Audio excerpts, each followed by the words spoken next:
नमस्कार, जय हिंद, वंदे मातरम दोस्तों। स्वागत है आप सभी का हमारे यूट्यूब चैनल स्टडी पॉइंटर्स में। और आज हम आपके लिए लेकर आ चुके हैं सीटेट अगस्त 2023 के लिए मैथ्स पेडागोजी की एक इम्पॉर्टेंट क्लास। और यहाँ पर हम क्वेश्चन आंसर आपके सामने डिस्कस करने वाले हैं। और इसका जो कॉन्सेप्ट है, जैसे कि हमने आपको पिछली बार कराया था, गणित का अर्थ क्या होता है, परिभाषाएं आपको बताई थी, प्रकृति उसकी क्या थी, तार्किक सोच, और इनसे जो बनने वाले प्रश्न हैं वो हम आज की क्लास में यहाँ पर कवर करने वाले हैं। तो जिन्होंने कॉन्सेप्ट नहीं देखा है तो जाकर आप लोग उसको देख लीजिएगा। डिस्क्रिप्शन में उसका लिंक दे दिया गया है, वहां से जाकर आप उसको जो है कवर कर सकते हैं। तो जो लोग चैनल से पहली बार जुड़े हैं तो चैनल को सब्सक्राइब कर लीजिएगा, बेल आइकॉन को प्रेस कर लीजिएगा, जिससे कि आने वाली वीडियो का नोटिफिकेशन आपको समय से मिल सके। तो चलिए शुरू करते हैं आज का इम्पोर्टेंट लेक्चर। और पहला क्वेश्चन आपके सामने यहाँ पर आ चुका है, किस विषय को गणनाओं का विज्ञान कहा जाता है। तो किस विषय को गणनाओं का विज्ञान कहा जाता है, बहुत ही सिंपल क्वेश्चन है। तो गणनाओं का विज्ञान बोला जाता है गणित विषय को। ऑप्शन नंबर ए इसका हमारा जो है करेक्ट आंसर हो जाएगा। क्लियर है। चलते हैं आगे, नेक्स्ट क्वेश्चन देखते हैं। किस विषय में अमूर्त ज्ञान को मूर्त रूप प्रदान किया जाता है। यानी कि जो हमारा अमूर्त ज्ञान होता है इसको मूर्त रूप जो है किस में प्रदान किया जाता है, कौन सा विषय है, हिंदी है, गणित है, शिक्षा शास्त्र है या फिर भूगोल है। तो अमूर्त ज्ञान को मूर्त रूप में जो प्रदान किया जाता है ये किया जाता है बच्चों गणित विषय में। ऑप्शन नंबर बी यहाँ पर हमारा करेक्ट आंसर हो जाएगा। क्लियर है।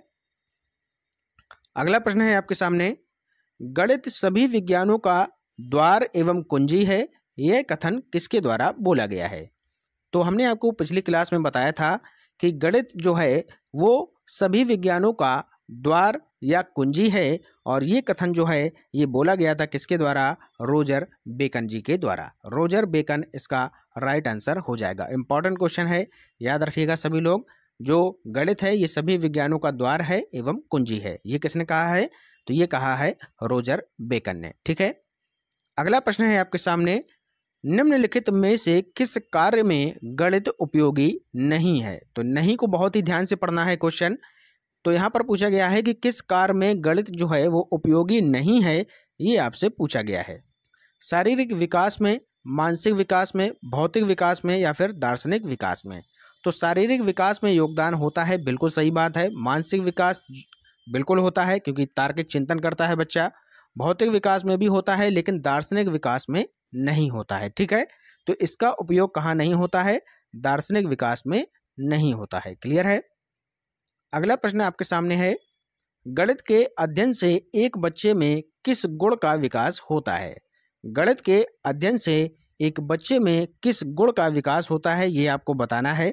बहुत ही अच्छा क्वेश्चन है, बताइएगा सभी लोग। क्वेश्चन नंबर 5 का आंसर क्या हो जाएगा, आत्मविश्वास, तार्किक सोच, आत्मनिर्भरता, ये सभी। तो आत्मविश्वास भी बढ़ता है, तार्किक सोच भी बढ़ती है और आत्मनिर्भरता भी बढ़ती है। ठीक है।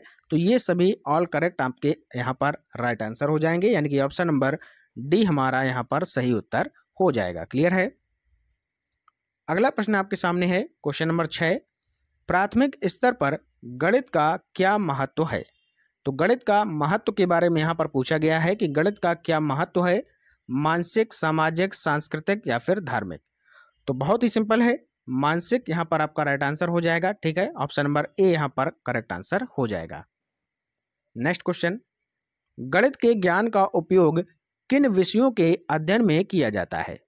तो जो गणित है इसका अगर हमें ज्ञान है तो इसका उपयोग हम किन विषयों में कर सकते हैं।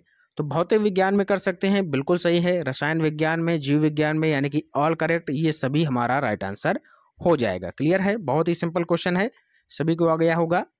जिन्होंने कॉन्सेप्ट वहां पर सही देखा है, सही से समझा है, उनको ये क्वेश्चन बहुत ही आसान लग रहे होंगे।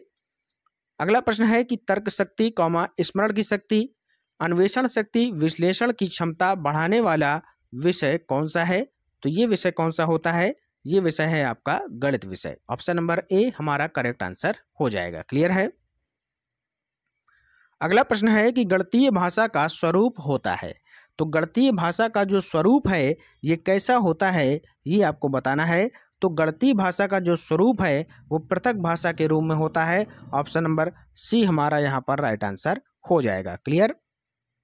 अगला प्रश्न, गणित एक ऐसा विषय है जो मानसिक शक्तियों को प्रशिक्षित करने का अवसर प्रदान करता है।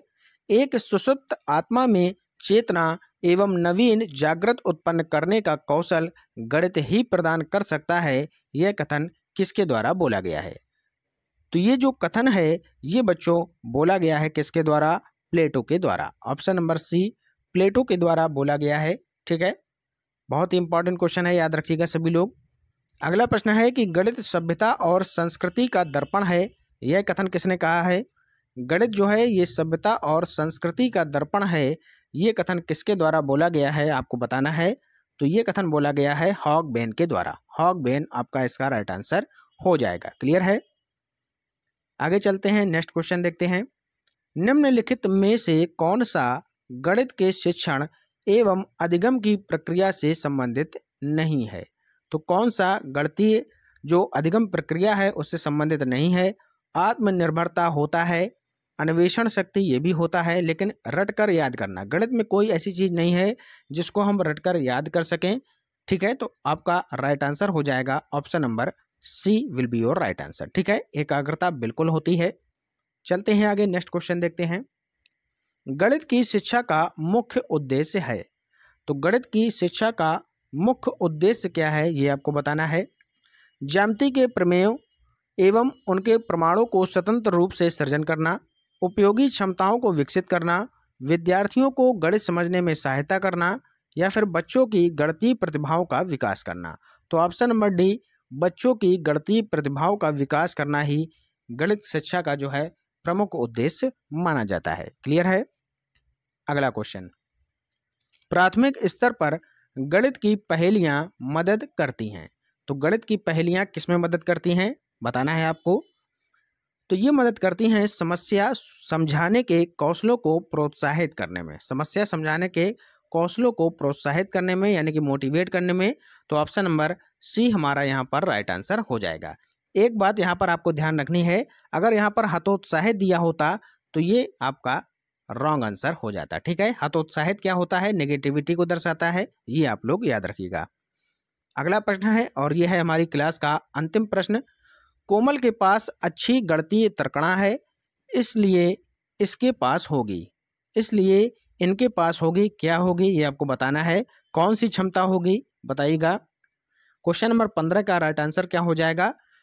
बात यहाँ पर गणितीय तर्कणा की कही जा रही है, तो तार्किक और व्यवस्थित रूप से सोचने की क्षमता इसका राइट आंसर हो जाएगा। ऑप्शन नंबर बी हमारा यहाँ पर करेक्ट आंसर हो जाएगा। परिभाषा की कोई बात नहीं है, सही गणितीय सूत्रों को याद करने की कोई बात नहीं है, ना ही त्रुटिहीन गणना की।